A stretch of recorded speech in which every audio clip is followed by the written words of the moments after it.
അപ്പൊ അള്ളാഹു പറയാണ് മാ ലഹും ബിഹി മിൻ ഇൽം, കൃത്യമായ ഒരു അറിവ് ഈ വിഷയത്തിൽ ഇവരുടെ കയ്യിലില്ല. എന്നാൽ വന്നുണ്ടാവാം, ഷക്ക് ഉണ്ടാവാം, വഹ്മുണ്ടാവാം, ജഹ്ല് ബസീത്ത് ഉണ്ടാവാം, ജഹ്ല് മുറക്കബ് ഉണ്ടാവാം. ഇതൊക്കെ അവരുടെ കയ്യിലുള്ളൂ. ഇൽമ് അവരുടെ കയ്യിലില്ല. എന്താണ് ശരിക്കുള്ളത് എന്നുള്ളത് ഒരു കാര്യത്തെക്കുറിച്ച് യഥാർത്ഥ അറിവ് അവരുടെ കയ്യിലില്ല. വലാ ലിആബാഇഹിം, അവരുടെ പിതാക്കന്മാരുടെ കയ്യിലുമില്ല.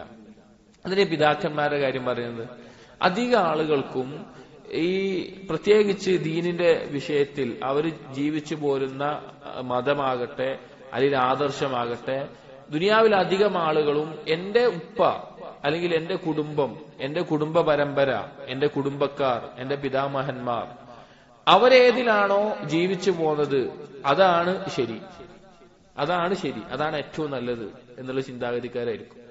ഇപ്പൊ ചില ആളുകൾ നമ്മൾ ഏത് നാട്ടിലാണോ ജനിച്ചത് ആ നാടാണ് ലോകത്തിലെ ഏറ്റവും നല്ല നാട് എന്ന് പറയുന്ന പോലെയാണ്, ഞാൻ ഏതിലാണോ ജനിച്ചത് അതാണ് ഏറ്റവും നല്ലത്. അങ്ങനെയാണെങ്കിൽ ലോകത്തെ ഏറ്റവും നല്ല മനുഷ്യൻ ആരാണ്? നമ്മൾ തന്നെ ആയിരിക്കും, ആ പറയുന്ന ആൾ തന്നെ ആയിരിക്കും, ഞാൻ തന്നെയാണ് ലോകത്തെ ഏറ്റവും നല്ല മനുഷ്യൻ. അങ്ങനെയല്ല ഒരു കാര്യത്തെ അവൾ മനസ്സിലാക്കേണ്ടത്.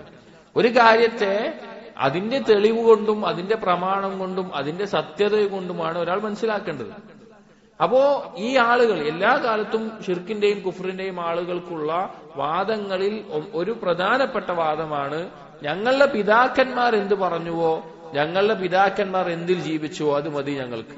നമ്മുടെ നാട്ടില് ഷിർക്കിന്റെ ആളുകളായിട്ട് ജാറത്തിലും അല്ലെങ്കിൽ വിദ്യാർത്ഥികളായിട്ട് പലതരത്തിലുള്ള മൗലൂദോ റാത്തീബോ അങ്ങനെയൊക്കെ കഴിച്ചു കൂട്ടുന്ന ആൾ, അവരോട് ചോദിച്ചാൽ അവർ പറയും, ഞങ്ങൾ കാലങ്ങളായിട്ട് ഞങ്ങളുടെ പിതാക്കന്മാർ ഇങ്ങനെ ചെയ്യുന്നവരാണ്, അതാണ് ശരി എന്ന് പറയാം.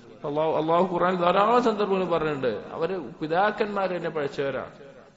നിങ്ങളൊന്ന് ആലോചിച്ചാൽ മതി, ഇത് ശരിക്കൊരു വലിയൊരു അബദ്ധം പിടിച്ച വാദമാണത്. ഒരാള് അയാളുടെ ഉപ്പ ഒരു മദ്യപാനിയാണ് വിചാരിക്കുക, അയാളുടെ ഉപ്പാന്റെ ഉപ്പ ഒരു മദ്യപാനിയാണ് വിചാരിക്കുക. അയാൾ പറയാണ് എന്റെ ഉപ്പാന്റെ ഉപ്പൊക്കെ കള്ളുടിക്കായിരുന്നു, അപ്പൊ ഞാനും കള്ളുടിക്കുക, അതാണ് ശരി എന്ന് പറഞ്ഞാൽ ആർക്കെങ്കിലും ഉൾക്കൊള്ളാൻ പറ്റുമോ? പറ്റില്ല. അങ്ങനെയല്ലല്ലോ, ശരിയും തെറ്റും അങ്ങനെയല്ലല്ലോ വേർതിരിക്കുക. ഒരു ബാക്കിയുള്ള വിഷയത്തിലൊക്കെ ഈ രീതിയിൽ അവർക്ക് എടുക്കാൻ പറ്റും, പക്ഷെ ദീനിന്റെ വിഷയമാകുമ്പോ ഇത് മതി എന്നുള്ള നിലക്ക് അവർ പറയും. അള്ളാഹു പറയാണ് അവരുടെ പിതാക്കന്മാരുടെ കയ്യിൽ എന്തില്ല, ആ വിഷയത്തിൽ ഇൽമില്ല, അവരും പിഴച്ചത് തന്നെ.